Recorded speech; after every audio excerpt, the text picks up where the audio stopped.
آئے گی. نبی کو خوبصورتی دی تو نبی کو اخلاق دیا تو ایسا کہ اور دوسرے لوگ. بائبل دیکھیے وہ نمبر 5 کے آگے پڑھیے گا.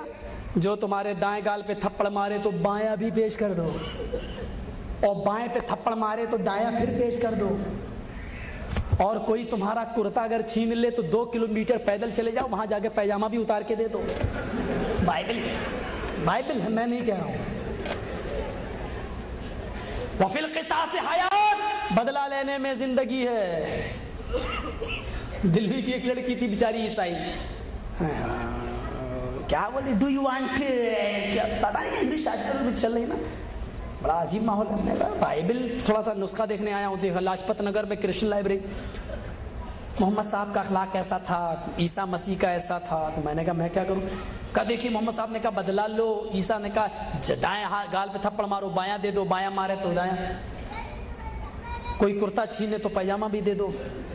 ہے اس میں, اسی میں جو تمہارا کرتا کوئی چھین لے تو 2 کلومیٹر پیدل چلے جاؤ, اور جب دیکھو کہ کوئی نہیں دیکھ رہا تو وہاں جا کے پیجامہ بھی اتار کے دے دو. اس سے پوچھو ارے کوئی نہیں دیکھ رہا لیکن جس کو دے رہا وہ تو دیکھے گا. کیا عقل ہے بائبل کے اندر. ڈالٹا اوریجنلٹی میں ڈالٹا بہت ملا ہوا ہے, یہ عقل دیکھیے آپ. اس کے بعد میں کرتا جو لے جاؤ اس کو پیجامہ بھی دے دو. اچھا پھر سنیے, میں نے اس سے کہا یہ تو بڑی اچھی بات ہے, جو میرا ایک بھائی مار دے تو دوسرا بھی دے دو, لو اس کو بھی مارو. جو میری ایک بہن لے کے بھاگ جائے دوسری بھی دے دو, لے اس کو بھی لے کے بھاگ. کیا میں کہ چپ رہو. اپنے باس سے جا کے ارے یہ تو عجیب لڑکا ہے, یہ ماننے والا نہیں ہے. ان کا مقصد ہے کہ جو لڑکا تیار ہو جائے, اگر شادی کرنا چاہے تو شادی کر لو. یہ آج بہت بڑا جال بچھایا جا رہا ہے مسلمانوں کے خلاف کسی بھی طریقے سے اسلام کو برباد کرنے کے لیے. لیکن میں یقین کے ساتھ کہتا ہوں کہ اس بائبل کی اس عبارت پر امریکہ نے بھی عمل نہیں کیا. ذرا آپ بتائیے تھا, بائبل کی اس آدھار پر جس نے ورلڈ ٹریڈ سینٹر اڑایا تھا تو جارج ڈبلیو بش کو چاہیے تھا کہ وہ وائٹ ہاؤس بھی دے دیتا. یہی نا مطلب ہوا کہ اڑانے والوں, تم نے جو یہ سینٹر اڑایا ہماری بائبل کے آدھار پر بدلہ لینا جائز نہیں ہے, میں تمہیں وائٹ ہاؤس بھی دے رہا ہوں. نہیں, اس نے عمل کیا تو جناب محمد الرسول اللہ صلی اللہ علیہ وسلم کی حدیث پر عمل کیا. اور یہ آج کے اس دور میں ہے. آج ہم سیاسی لوگوں کے نام تو نہیں لینا چاہتے ہیں, ورنہ آج بھی ہمارا سب سے بڑا پارلیمنٹ کے اندر جو بیٹھے ہوئے ہیں سب سے بڑا دشمن, آج بھی وہ زنا کو پھانسی کی سزا میں آج بھی اس کا قائل ہے. وہ شروع سے یہ کہتا آیا ہے کہ بلاತ್کار کی, زنا کی سزا سوائے سزائے موت ہونی چاہیے اور کچھ نہیں ہونی چاہیے. اور شاید اس سلسلے میں اگر نام لے دوں تو غلط نہیں ہوگا, مسٹر ایڈوانی جی ہیں جو آج بھی یہ کہتے ہیں کہ اگر میں پردھان منتری بہمت کے ساتھ بنا اور پورا سمرتھن اگر ہم کو ملا تو ہم بلاತ್کاریوں کو ایک ہی سزا دیں گے, سزائے موت. اچھا کیوں, اپنی دختی رگ پہ جب پڑی تو یاد آیا سزائے موت. محمد الرسول اللہ نے 1400 سال پہلے یہ سزا بتا دی. کنوارا ہے تو 100 کوڑے مارو, 1 سال کے لیے شہر بدر کر دو. شادی شدہ ہے تو اتنا پتھروں سے مارو کہ جب تک وہ مر نہ جائے اس کو چھوڑو نہیں. سزا ہے. کیوں, کیونکہ ایک باپ جانتا ہے کہ بیٹی کی عزت جب لوٹی گئی تو اس کے ساتھ کیا بیتی ہے. وہ لڑکا جب تک سامنے آئے گا باپ کے کلیجے پہ کیا بیتے گی بیٹے کے کلیجے پہ. یہ احساس محمد رسول اللہ کو تھا کیونکہ آپ روحانی باپ بھی تھے. اور سنیے, اس کو جو اخلاق دیے گئے وہ بھی سب سے اچھے, اس کو جو کتاب دی گئی وہ بھی سب سے اعلیٰ اور عرفہ, جو مذہب لے کے آیا وہ بھی سب سے اچھا, اس کی جو امت ہوگی وہ بھی سب سے اچھی. وچرنا شونا چھوڑیا ہے نا, تمہارے وچاروں میں نہیں آئے گی اس کی کتاب کا چرچا. اس کی کتاب کیسی ہوگی.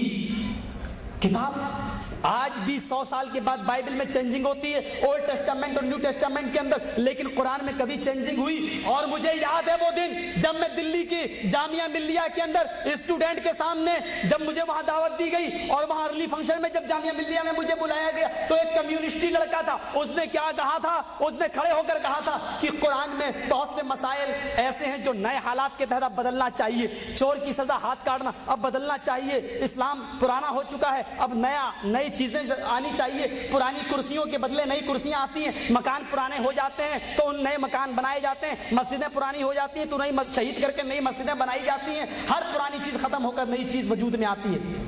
کمیونسٹ لڑکا تھا, غیر مسلم تھا, کیا کہتا ہے بدلنا چاہیے.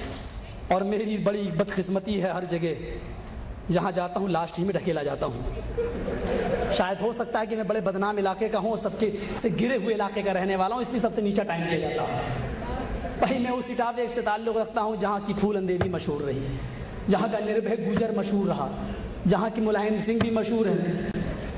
اس علاقے کا ہوں جہاں کی چمبل گھاٹی مشہور رہی, جو گنڈوں کا چوروں کا علاقہ ہے, اور چمبل گھاٹی ہمارے یہاں سے 10 کلومیٹر دور ہے بس. تو ایسے علاقے کا میں ہوں, شاید اس لیے ڈھکیلا جاتا ہے مجھے بھی پیچھے. ادھر بھی مجھے لاسٹ میں ڈھکیلا گیا. جب میں نے کہا یہ لڑکا بیچارہ, نام تو نہیں جانتا ہوں کون ہے, بڑے اچھے ڈھنگ سے کہتا ہے اسلام کو بدلنا چاہیے, قرآن کو بدلنا چاہیے. میں نے کہا یہ قرآن میرے اور تیرے باپ کی کتاب جو بدلنا چاہیے. میں نے کہا یہ قدرتی نظام ہے اور قدرتی نظام کبھی بدلتا نہیں. میں نے کہا اسلام کو آئے ہوئے 1400, یہ تو بابا آدم سے چلا رہا, لیکن یہ اوریجنل جو اسلام آج جو اس کے بعد اب لاسٹ اس کے بعد ختم کوئی دوسرا مذہب نہیں, یہ اسلام محمد رسول اللہ اس کے اصل گائیڈ اور رہنما. میں نے اس سے کہا کہ قدرتی نظام نہیں بدلتے ہیں, ذرا بتا اسلام قدرتی نظام ہے یا نہیں. سورج کو دیکھ, ہمیشہ سے پورب سے نکلتا اور پشچم میں ڈوبتا ہے. میں نے کہا یہ تو یار بہت پرانا ہو چکا, یہ تو اس سے بھی زیادہ پرانا, اب یہ قانون بھی بدلنا چاہیے نا, اب پشچم سے نکل کے پورب میں ڈوبنا چاہیے. ہم نے کہا قدرتی نظام نہیں بدلتا. ہم نے کہا بکری کے تھن سے دودھ نکلتا ہے, اب یہ پرانا قانون ہو چکا, بدلنا چاہیے نا, اب شہد نکلنا چاہیے نا, نظام بدلنا چاہیے نا. کون سا نظام؟ آم کے پیڑ سے آم اور سنترے کے پیڑ سے سنترا اور سیب سے سیب پیدا ہوتا ہے, یہ قانون بھی پرانا ہو چکا ہے. اب آم سے امرود اور امرود سے انگور پیدا ہونا چاہیے, ہے نا. دیکھ رہا گھور کے. میں نے کہا ایسے مت دیکھ, بہت لوگ دیکھتے ہیں مجھے, تو پہلا آدمی نہیں ہے, تیرے جیسے پتہ نہیں کتنے دیکھ چکے ہیں. بمبئی میں ہم مشہور ہیں اس معاملے میں, نام نہیں. ہم نے کہا اسلام کا نظام قدرتی نہیں بدلا جائے گا. ہم نے کہا ماں کے پیڑ سے پہلے بچہ, پھر جوان, پھر بوڑھا ہوتا مرتا ہے. اب یہ نظام پرانا ہو چکا ہے. ہم نے کہا کیا ہونا چاہیے نا, پہلے بوڑھا پیدا ہونا چاہیے, بچہ ہو کے مرنا چاہیے. کیا چاہتے ہو؟ قانون بدلنا چاہیے. میں نے کہا ارے وہ تو چھوڑو, تم اپنے ریاضی کا قانون نہیں بدل سکتے ہو, میتھمیٹکس کا. ہم نے کہا 2 2 4 4 4 8, یہ ہمیشہ سے پڑھایا جا رہا اور آج بھی پڑھایا جا رہا. اپنے ٹیچروں سے کہتے ہو 2 2 3 اور 3 3 6 5 5 بتائیں, 2 2 3 اور 3 3 5. کیا کہہ رہے ہو تم؟ میں نے کہا جس طریقے سے قدرتی نظام نہیں بدلتا, اسلام بھی قدرتی نظام ہے. یہ تیرے میرے گھر کی کھچڑی نہیں ہے, یہ ایسی کتاب ہے کہ پارلیمنٹ میں آج قانون بنے گا, دوسری سرکار آئے گی پوٹا ہٹا دے گی, وہ قانون فیل کر دے گی, لیکن یہ ایسا قانون ہے کہ لا تبدیل لکلمات اللہ, اللہ نے جو کہہ دیا وہ ہوگا. اللہ کے قانون میں کوئی چینجنگ اور تبدیلی نہیں ہو سکتی. اور سنیے قرآن کی وَإِن كُنتُمْ فِي رَيْبٍ مِّمَّا نَزَّلْنَا عَلَىٰ عَبْدِنَا فَأْتُوا بِسُورَةٍ مِّن مِّثْلِهِ, بِسُورَةٍ نکرا کا, کوئی ایک صورت ہی بنا کے لے آؤ.